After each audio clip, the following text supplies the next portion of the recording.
My name is Ethan Miller, I'm 22, and I just graduated from a top-tier university. I should have been eagerly starting my career, but a sudden car accident left me laid up in the hospital for 3 months. When I woke up, the doctor told me I had lost 3 years of my memory. Do you remember your name? The doctor asked. Ethan Miller, I answered mechanically. And do you remember your wife? Wife? I froze. Since when did I have a wife? The doctor pointed to a chair by my bed where a sweet-faced girl was asleep, still clutching my medical chart in her hand. Her name is Chloe, and she's your wife. She has been here every day for the past 3 months, taking care of you. Chloe? The name was completely foreign to me, but looking at her exhausted face as she slept, I felt an unexpected sting in my nose. Ethan, you're awake. The girl, startled awake by our conversation, shot her head up, her eyes brimming with tears of joyful surprise. She rushed over to hug me, and I instinctively flinched back. I'm sorry, I don't remember you. Chloe's arms froze in midair, the smile on her face instantly vanishing. It's okay, the doctor said this is normal. She forced a smile. I'm Chloe, your wife. We met in college. I studied the girl in front of me. She was very ordinary, even plain. Her hair was in a simple ponytail. She wore a faded t-shirt, and her hands had a few small cuts. Is this really my wife? With my standards, how could I have? What are you thinking? Chloe asked cautiously. Nothing, I said, looking away. Thank you for taking care of me. The light in Chloe's eyes dimmed, but she still nodded. Of course. The doctor watched our exchange from the sidelines and frowned. Mr. Miller, even though you have amnesia, matters of the heart.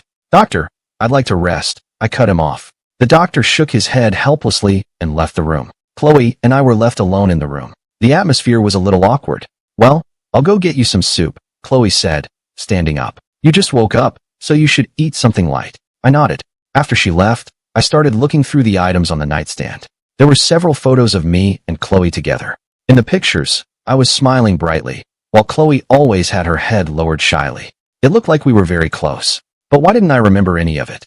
It wasn't just Chloe. I couldn't remember anything about the last 3 years. My phone was filled with iMessages from Chloe, from sweet nothings to concerned greetings, a dense log of our relationship. The most recent one was from yesterday. Ethan, your finger moved today. The doctor said it's a good sign. I bought you your favorite wonton soup, so you can have it when you wake up. Reading those words, I felt a complex mix of emotions. This girl had done so much for me, yet I felt nothing for her.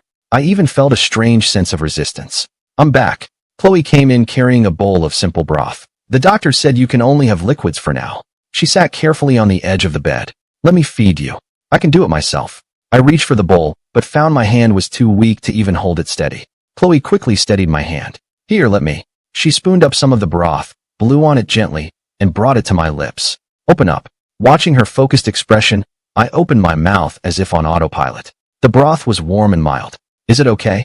Chloe asked nervously. Yeah. By the time she'd finished feeding me the bowl of broth, a thin layer of sweat had formed on her forehead. You're tired. You should go home and rest, I said. I'm not tired, Chloe said, shaking her head. I want to stay with you. I'd like to be alone for a while. Chloe paused for a moment, then nodded. Okay, I'll come back tomorrow then. She gathered her things, and as she reached the door, she glanced back at me. Ethan, whether you remember me or not, I'll always be waiting for you. The door closed, and I let out a long sigh. This amnesia left me feeling more lost than I'd ever been. Who was I? What had really happened between me and Chloe? And why did I feel this strange resistance toward her? Late that night, I lay in my hospital bed, tossing and turning. A hazy figure flashed through my mind. It was a girl, but it wasn't Chloe. She was crying, pleading with me for something. But the image was too blurry. I couldn't make out her face. Who was this girl? And what did she have to do with me? Chloe arrived early the next morning. She carried a thermos filled with steaming hot wonton soup. It's your favorite, she said, opening the container. The aroma instantly filled the air. It smelled good, but I couldn't say I loved it. Thank you. You don't have to thank me. It's what I'm here for, Chloe said with a smile. When you get out of the hospital, I'll make it for you every day. I didn't answer, just quietly ate my soup. By the way, your friends know you're awake, and they all want to visit, Chloe said tentatively. Do you feel up to seeing them? Friends? I didn't even remember my own wife, let alone my friends. Not right now. Okay, I understand, Chloe nodded. We can wait until you're ready. Just then, the door to my room opened. A middle-aged man in a suit walked in, looking very stern. Dad, Chloe exclaimed, standing up. This was Chloe's father? The man glanced at me, his expression sour. Chloe, come out here a minute. I need to talk to you. Chloe hesitated, glancing at me. Go ahead and talk. It's not like I'm going anywhere, I said with a wry smile. Chloe then followed her father out of the room. Even through the closed door, I could hear their conversation. Chloe, just look at you. The man's voice was filled with anger. Look what you've done to yourself for that man. Dad, Ethan has amnesia. He needs me. Take care of him? Look at your hands. How many part-time jobs have you been working just to raise money for his medical bills?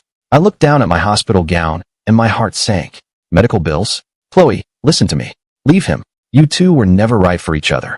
Dad, I'm not leaving Ethan. I love him. Love? Does he love you? Did you see the way he looked at you? It was like he was looking at a stranger. Those words stabbed me like a knife. It was true. I had been looking at her like a stranger. He just lost his memory. He'll be fine once he gets it back, Chloe said, her voice choked with emotion. Chloe, be realistic. Even if he hadn't lost his memory, do you really think he loves you? The man's words made me frown. What did he mean by that? Dad, don't say that. 3 years ago, he suddenly married you. Didn't you think that was strange? A guy like him could have had any girl he wanted. Why did he choose you? That was a question I wanted the answer to as well. And have you forgotten the look on his face on your wedding day? That wasn't the face of a man marrying the woman he loves. I could hear Chloe start to cry. Dad, please, stop. Chloe, I'm not trying to hurt you. I just don't want to see you get used. Used? There was a secret like that between me and Chloe. Ethan isn't like that. Not like that. Then tell me, how did you two meet? Chloe's voice trailed off. You can't say, can you? Because you weren't college classmates at all. What? I shot up in bed. Hadn't Chloe just told me we met in college? You met at the hospital. 3 years ago, Ethan Miller tried to kill himself over a woman. He was brought to the ER, and you were the one who took care of him on the night shift. Suicide? Over a woman? My head suddenly started to ache intensely. Vague images began to flash in my mind. A hospital corridor, a white room, a girl's crying. What was that woman's name? Oh right, Jessica. Jessica. The name struck my brain like a bolt of lightning. I remembered. Jessica, my first love, the woman I loved most in the world. We'd been together since high school, all the way through college. I thought we would be together forever. I was even ready to propose. But then she suddenly broke up with me. She said we weren't compatible, that we had to think about our futures. But I knew the real reason. Her family had set her up with a better man, someone from a wealthy family with a promising future. And I was just a poor kid from an average family. The day we broke up, I begged her for another chance. I knelt in front of her like an idiot, crying, telling her I could change, that I could give her a better life. But she just looked at me coldly and said, Ethan, some things can't be earned just by trying hard. We're over. Then she turned and walked away without a second glance. That night, I drank heavily and tried to kill myself. Luckily, someone found me in time and got me to the hospital. During my time in the hospital, it was Chloe who took care of me. She would quietly do things for me, never asking why I had tried to end my life. I was completely despondent back then, with no interest in anything. That included the kind, gentle nurse taking care of me. But Chloe was different. She seemed to genuinely like me. After I was discharged, she would still message me occasionally to ask how I was doing. I was in a bad place during that time, and work wasn't going well either. As it happened, Chloe's father owned a company and needed people. Chloe recommended me for a position. My job stabilized, and my life slowly got back on track. But I was still hung up on Jessica. I saw how good Chloe was to me, but I just couldn't make myself love her. A year later, Chloe confessed her feelings for me. I turned her down. I told her I was still in love with someone else and didn't want to lead her on. But Chloe said she didn't mind, that she was willing to wait for me to move on. Another year went by, and Chloe's father came to see me. He told me that Chloe had turned down every guy her family had tried to set her up with, all because of me. Her family was getting worried and hoped I would give her a chance. I'll admit, I was moved. I felt guilty that a great girl like Chloe was wasting her youth on me. On top of that, I had recently heard that Jessica had gotten married, which made me lose all hope. So, I figured, why not try to accept Chloe? Maybe, over time, I could actually learn to love her. So I agreed to marry her. But even on our wedding day, I didn't feel a single ounce of excitement or happiness. Standing at the altar, watching Chloe walk towards me in her white dress, all I felt was guilt. I knew it wasn't fair to her, but I felt like I had no other choice. Our married life was uneventful. Chloe was very good to me, taking care of my every need. I tried my best to play the part of a good husband, but there was always something missing between us. Passion, love, something. I couldn't put my finger on it. Until the car accident 3 months ago. The memories flooded back like a tidal wave, and my headache grew more intense. Outside the door, Chloe and her father were still arguing. Chloe, how long are you going to keep lying to yourself? He doesn't love you. I don't care. As long as he needs me, that's enough. You're wasting your life. Dad, it's my choice. Choice? What kind of choice is that? Look at yourself. You quit your job, spent all your savings, and you can't even take care of yourself? All for him. I closed my eyes. I remembered everything Chloe had done for me. For the 3 years we'd been married, she had taken incredible care of me. She made me breakfast every morning and had a hot bath ready for me at night. When I worked late, she would always wait up for me. When I was in a bad mood, she would just sit with me quietly, never asking why. She was like a gentle harbor, quietly accepting all of me. And I had never once tried to truly love her. I took her kindness for granted and treated her sacrifices as if they were her duty. Sometimes, I even resented her for being so ordinary. Thinking about it now, I was flooded with an immense sense of guilt. The arguing outside stopped, and Chloe pushed the door open. Her eyes were red. It was clear she had been crying. But when she saw me, she still managed to force a smile. Sorry, did we wake you? Seeing her force that smile made my heart ache even more. Chloe, what is it? Are you not feeling well? She asked, walking over nervously. I'll get the doctor. No, I said, taking her hand. I remember. Chloe's entire body went rigid. What do you remember? I remember how we met. And I remember why we got married. The color drained from Chloe's face. Ethan, why did you lie to me? I asked, looking into her eyes. Why did you say we met in college? Chloe's tears finally started to fall. I was afraid you'd remember all the bad things. What bad things? The memories about Jessica. Hearing her name felt like a punch to the gut. You knew all of it. I know you loved her. I know you only married me out of guilt. Chloe sobbed. But I don't care. I really don't. Chloe, Ethan, I know I'm not good enough for you. I know I'm not pretty enough or smart enough. But I really, truly love you. Watching her cry, I suddenly felt like a complete bastard. For the last 3 years, I had seen myself as the victim, forced to marry a woman I didn't love. But the real victim was Chloe. She knew I didn't love her, but she chose to endure it all in silence. She gave me the best years of her life, and I never appreciated any of it. Chloe, I'm so sorry. Don't apologize, Chloe said, shaking her head. I don't need your apology. I just need you to be okay. But I don't deserve this from you. Whether it's worth it is for me to decide, Chloe said, wiping her tears with the back of her hand. Ethan, I never expected you to love me. I just wanted to be by your side, to take care of you and protect you, even if I loved someone else, even if you loved someone else. In that moment, I suddenly understood what real love was. Love isn't about possessing someone or taking from them. It's about giving and wanting the best for them. Chloe's love was so pure it made me ashamed of myself. Chloe, don't say anything else, Chloe said, drying her tears and putting on her usual gentle smile. You just got your memory back. You need to rest. I'll go get you some fruit. She turned to leave, but I quickly stopped her. Chloe, wait. What's wrong? I looked into her eyes and saw hope, anxiety, and a deep, abiding love. Thank you. Chloe paused, and then she smiled. It was the most beautiful smile I had ever seen. You're silly. We're married. You don't have to thank me. After she left, I lay in bed, replaying our conversation in my mind. Chloe's words were like a key that had unlocked a door deep inside me. I realized I had been so wrong about her. She never asked me to love her. She simply wanted the chance to love me. And I had always treated her love as a burden. I really was a bastard. My phone buzzed. It was an iMessage. I picked it up, and the sender's name sent a jolt through me. Jessica, I heard about your accident. Are you okay? I'd like to see you if you have time. The message was like a bomb dropped into the calm waters of my mind, sending ripples everywhere.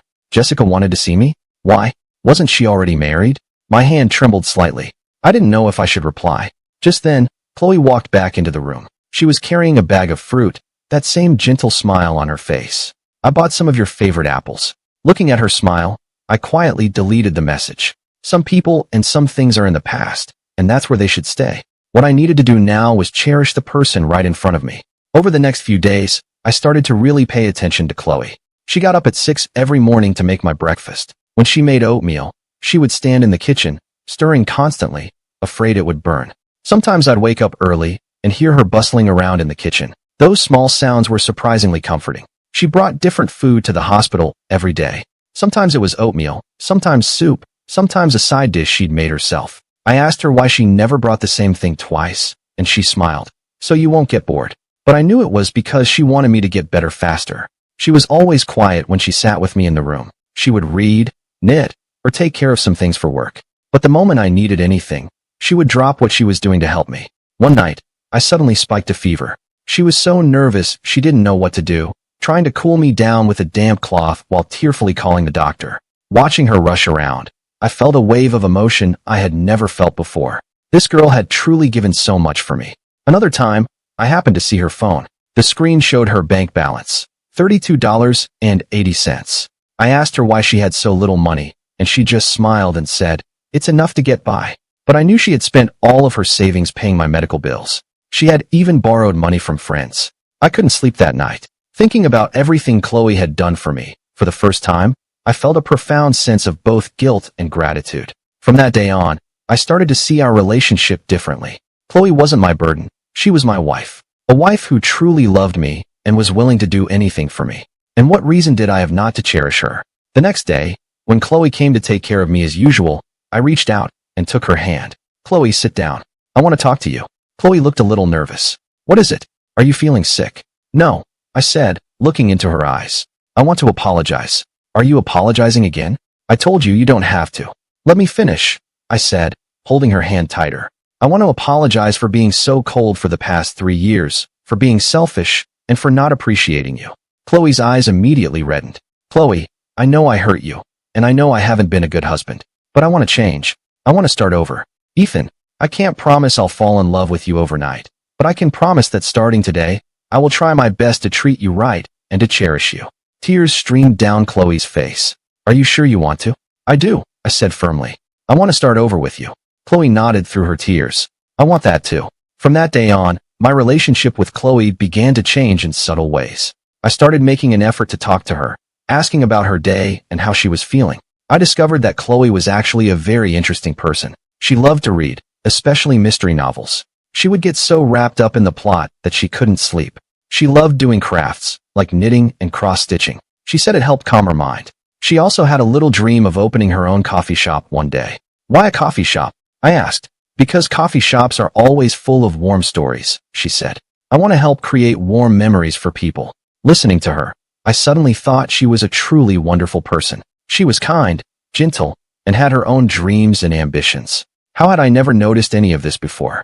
A week later, I was discharged. Chloe insisted I recover at home, saying the hospital was too depressing. "Besides," she added, "my home cooking will be better for you." The moment I stepped back into our apartment, it felt like I was seeing it for the first time. This was the home Chloe and I had shared for 3 years. Our wedding photo was on the living room wall, her favorite spices were in the kitchen, and a sweater she had knitted was in the bedroom. Traces of her were in every corner. How had I never noticed how warm and full of life this place was? That evening, Chloe made a huge dinner for me. "I made your favorite pot roast, and the sweet and sour pork loin, and—" "Chloe," I interrupted. "What is it? You don't have to make so much food in the future. We can't eat all this. It's fine, we can have the leftovers tomorrow." "That's not what I meant," I said, getting up and walking over to her. "I was thinking, maybe we could cook together from now on." Chloe froze. "You want to cook with me?" "Yes," I nodded. "I want to be a part of our life, not just an observer." Chloe's eyes lit up with joy. "Okay, I'll teach you." And just like that, I started to become a part of our home. Learning to cook was fun. Chloe patiently taught me every step, starting with the basics, like how to chop vegetables. "Ethan, curl your fingertips under when you chop, so you don't cut yourself. You have to control the heat, or the meat will burn. Add the salt a little at a time, and taste as you go." I was clumsy and often messed up the simplest things. Once, I mixed up the salt and sugar, making an entire dish inedibly salty. Chloe took a bite, frowned, and said, "Well, it's very flavorful." Then we both burst out laughing. It was a wonderful feeling, like we were a real couple. In the evenings, we started watching TV together. Chloe loved watching soap operas. I wasn't interested at first, but seeing how invested she got, I slowly got drawn into the stories. The main character is so clueless. It's so obvious the guy likes her. How can she not see it? Chloe would say, hugging a pillow. "Maybe she's afraid to believe it," I said. Sometimes when happiness comes on too suddenly, you can't help but question if it's real. Chloe turned to look at me, a complicated expression in her eyes. "Is that how you feel?" I nodded. "Yes, I feel like my life right now is a little unreal." "Why?" "Because it's too good," I said, looking into her eyes. "I'm afraid it's all just a dream." Chloe smiled, a smile mixed with happiness and a hint of heartache. "If it is a dream, then let's just dream it together." That night, for the first time, we truly held each other. Not out of duty or guilt, but out of a genuine desire to be close. Chloe's body was warm and soft. Holding her, I suddenly felt that this was what home felt like. Safe, warm, and full of love. During my recovery at home, my relationship with Chloe grew by leaps and bounds. We started to live like a real married couple. We'd wake up together, make breakfast together, and watch the morning news. Chloe would tell me about interesting stories she'd seen, and I'd share my thoughts on current events. I discovered she was actually very sharp, with her own unique take on many things. "You know, I always thought you were quiet and introverted," I said. "That's because you never wanted to listen," Chloe said with a laugh. "I was afraid I would annoy you if I talked too much." Hearing that, I felt another pang of guilt. I realized that for 3 years, she had been carefully walking on eggshells around me, suppressing her own personality. "You don't have to do that anymore," I said, taking her hand. "I want to hear what you have to say. I want to get to know the real you." "The real me might be a disappointment," Chloe said playfully. "I actually talk a lot, and I can be a little moody. I'd like to see that." And sure enough, as our relationship improved, Chloe gradually started to show her true self. She really was talkative and loved sharing every little detail of her day with me, like how the old woman downstairs got a cute new kitten, or that a new bakery opened up in the neighborhood, or a funny video she saw online. Her little moods were cute, too.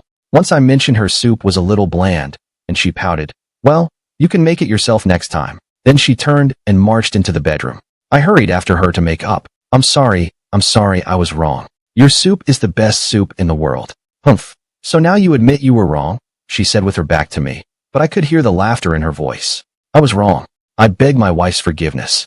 She turned around, her eyes full of amusement. "Seeing as you're so sincere, I suppose I can forgive you."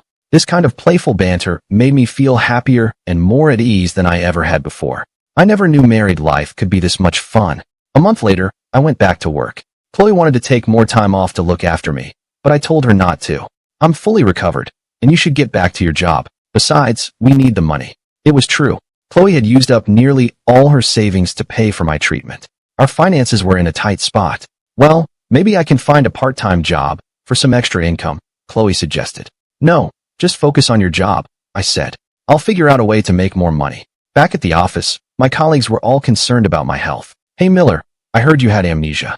How are you doing now?" "Better. I've remembered most of it." "That's good to hear. By the way, how's your wife?" "We haven't seen her around the office. She was taking care of me. She'll be back next week." "Your wife is a real keeper. She put her job on hold just to take care of you." "Yeah, you really lucked out marrying a woman like that." Listening to my colleagues, I had mixed feelings. It was true, Chloe was a good woman, and I was finally starting to understand that. On my way home from work, I passed a flower shop. Seeing the beautiful roses in the window, I suddenly had the urge to buy a bouquet for Chloe. "Can I help you, sir?" the florist asked. "Yes, I'd like a bouquet of roses." "How many stems?" "Make it a dozen." "A dozen roses, a classic." "Is this for your girlfriend?" "It's for my wife." When I got home, Chloe was already busy in the kitchen. Hearing the door, she peeked out. "You're home. Go wash up for dinner.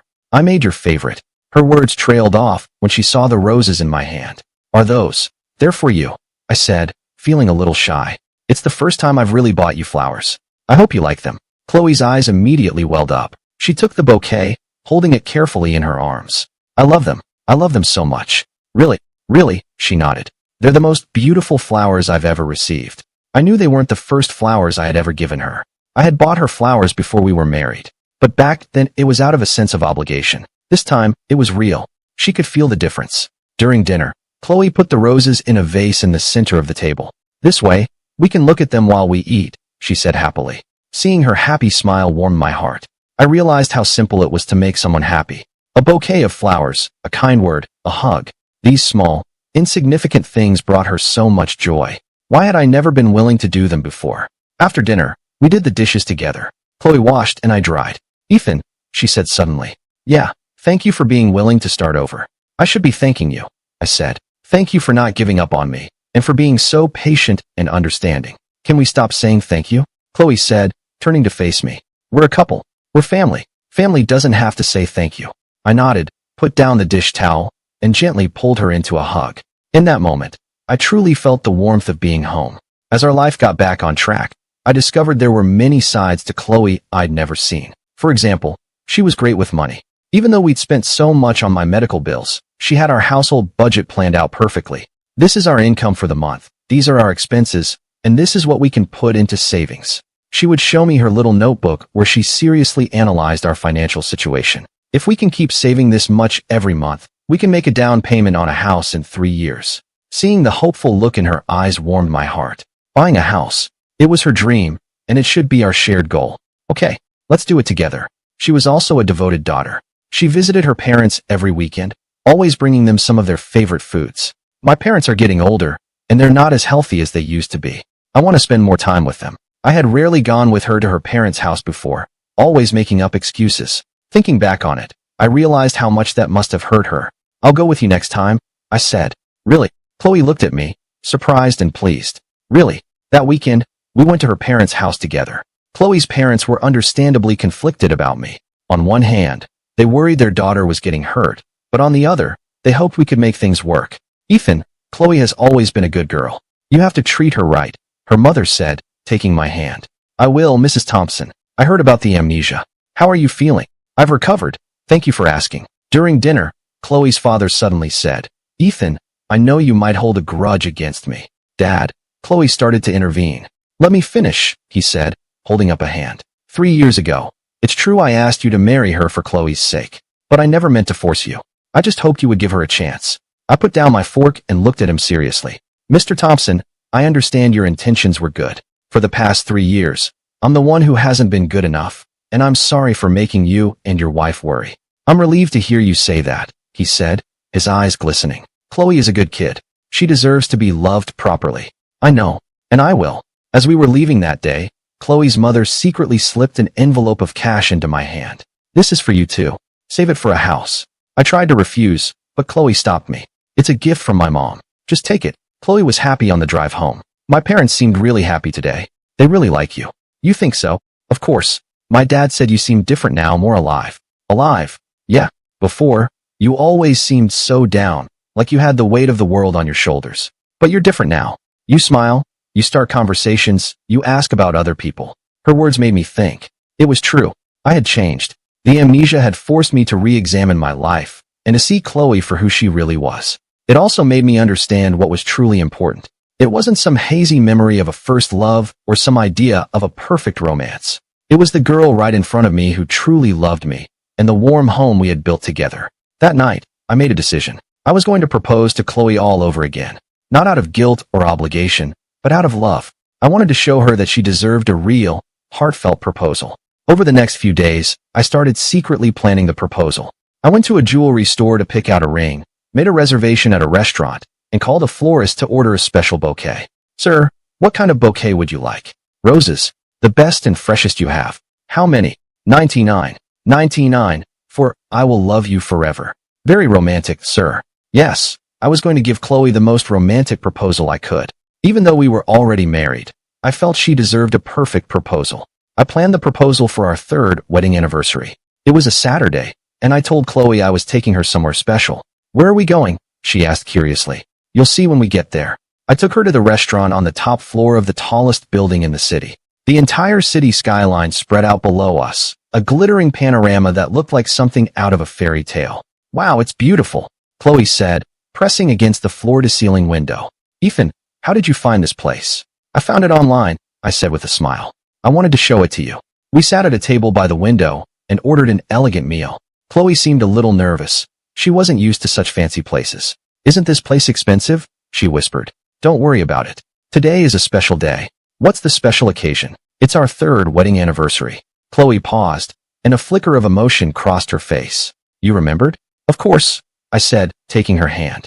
It's one of the most important days of our lives. Halfway through dinner, I excused myself to use the restroom, but I was really going to confirm the final arrangements with the staff. When I returned to our table, the lights in the entire restaurant suddenly dimmed. Chloe's favorite song began to play over the speakers. She looked at me, confused. What's happening? I didn't answer. Instead, I stood up and got down on one knee in front of her. I pulled out the ring I had bought. Chloe, when we got married 3 years ago, I never gave you a proper proposal. Tonight, I want to make up for that. Chloe's eyes went wide, and she covered her mouth with her hands. For the past 3 years, your kindness and your gentle heart have taught me what love really is. You made me realize that true happiness isn't somewhere far away. It's right here. My voice was shaking, but I tried to speak every word clearly. Chloe, I love you. Not out of guilt, and not out of habit, but because I truly love you. Will you marry me? Chloe was crying too hard to speak, but she nodded her head frantically. Yes, I will.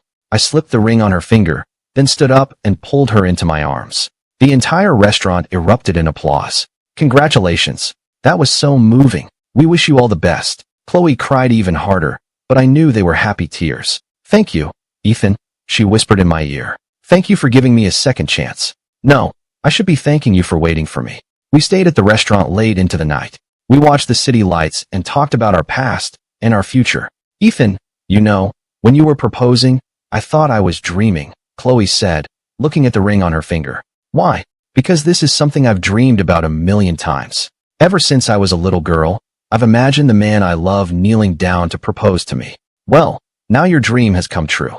Yes, and it's even better than I imagined. She turned to look at me, her eyes filled with love. Ethan, there's something I want to tell you. What is it? The truth is, I've had a crush on you since the first moment I saw you. Back at the hospital? Chloe nodded. You were so weak and in so much pain, but I thought you were the most handsome man I had ever seen. And I could tell from your eyes that you were a kind person. Kind. I gave a bitter laugh. I was trying to kill myself. How was that kind? That's exactly why I thought you were kind, Chloe said seriously. Anyone who could feel that much pain over love had to be a person with a good heart. Back then, I really hated myself. I know. That's why I wanted to help you. I wanted to see you be happy again. So you just stuck by me? Yes. I wanted to heal your pain with my love. Hearing her words, I was deeply moved. I realized that from the very beginning, her love for me had been about trying to heal me. She asked for nothing in return and didn't care what it cost her. She just wanted me to be happy. How could anyone not be moved by a love like that? Chloe, I was such a bastard. No, you weren't a bastard. You were just hurt, Chloe said gently. And hurt people need time to heal. I get that, but I hurt you. That's all in the past, she said, taking my hand. We're starting over now. Let's not think about the past anymore, okay? I nodded and pulled her into my arms. Okay, a fresh start. After the second proposal, our bond grew even stronger. I started to understand the comfortable rhythm of a long-married couple. I'd wake up in the morning, and before I could say a word, Chloe would know what I wanted for breakfast. When I came home from work, I could tell how her day went just by the look on her face. Our interactions became more natural and intimate. The politeness and distance were gone, replaced by the warmth and affection of family. Ethan, have you gained some weight recently? Chloe asked, pinching my side. Have I? I asked, looking down at my stomach. Yes, you're getting a little belly, she said with a laugh. I guess my cooking is too good. Guess I need to go on a diet. Don't. I like you with a little more weight on you. It makes me feel safe. Are you sure? I'm sure, she nodded. You were too skinny before. This is perfect. These everyday conversations made me feel more relaxed than I ever had.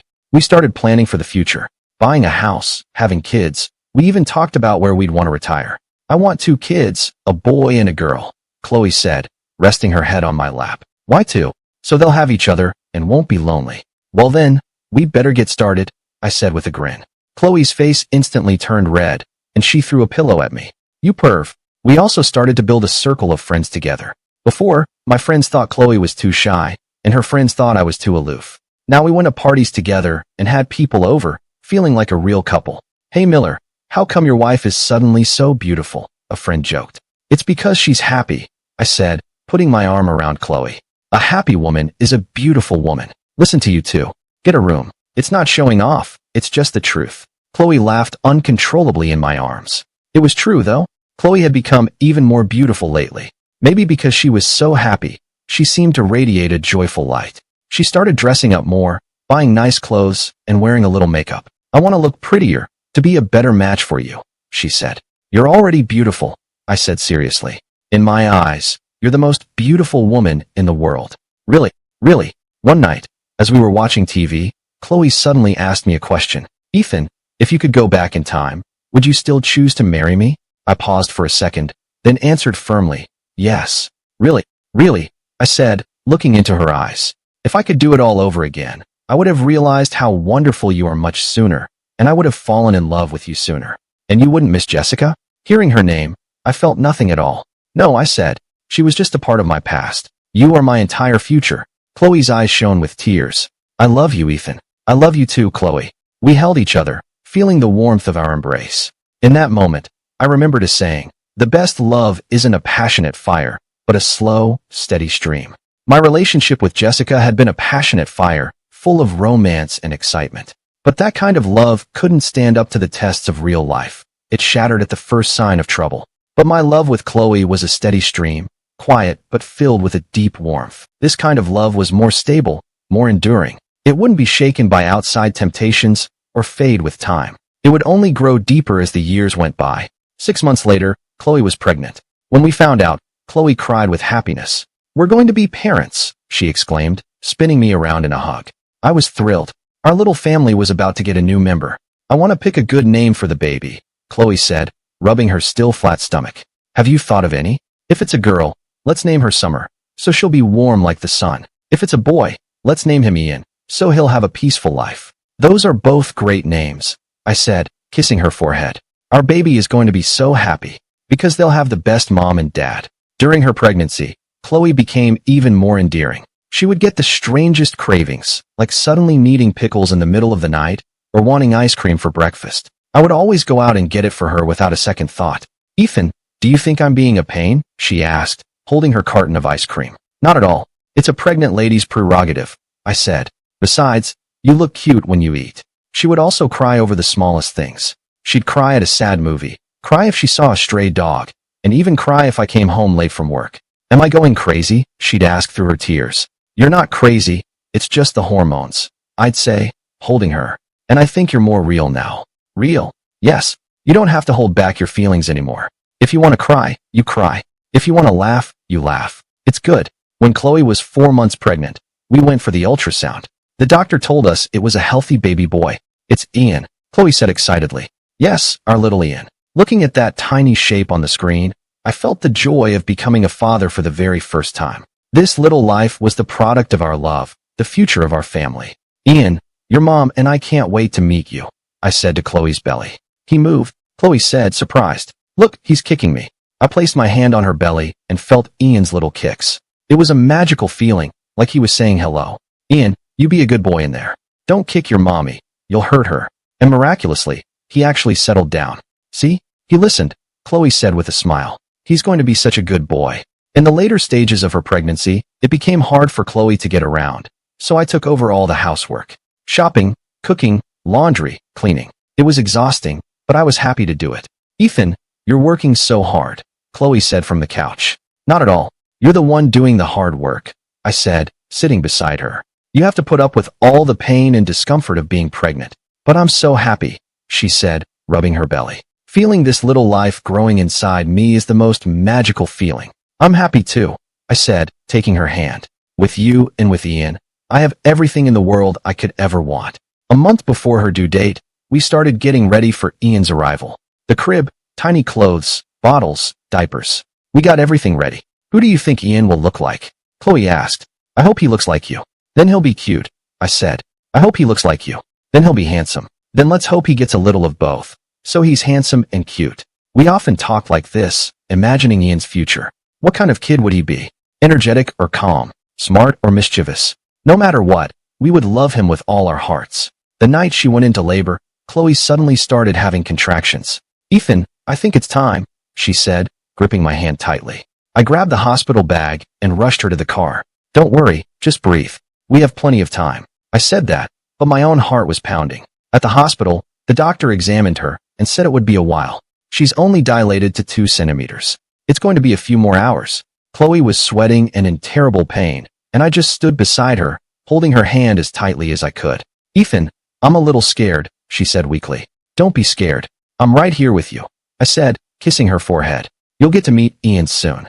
After more than 10 hours of labor, Ian was finally born. When the doctor placed the tiny, wrinkled baby in my arms, I couldn't stop the tears from streaming down my face. This was my son, mine and Chloe's. "He's so small," I said, holding him carefully. "But he's healthy," the doctor said with a smile. 6 pounds, 8 ounces. A perfect weight. Chloe was exhausted, but the moment she saw Ian, her eyes filled with happy tears. "Ian, mommy's finally here." As if he understood, Ian opened his eyes, looked at Chloe, and then looked at me. In that moment, I felt like my life was complete. A wife and a son. What more could a man ask for? After Ian was born, our lives changed completely.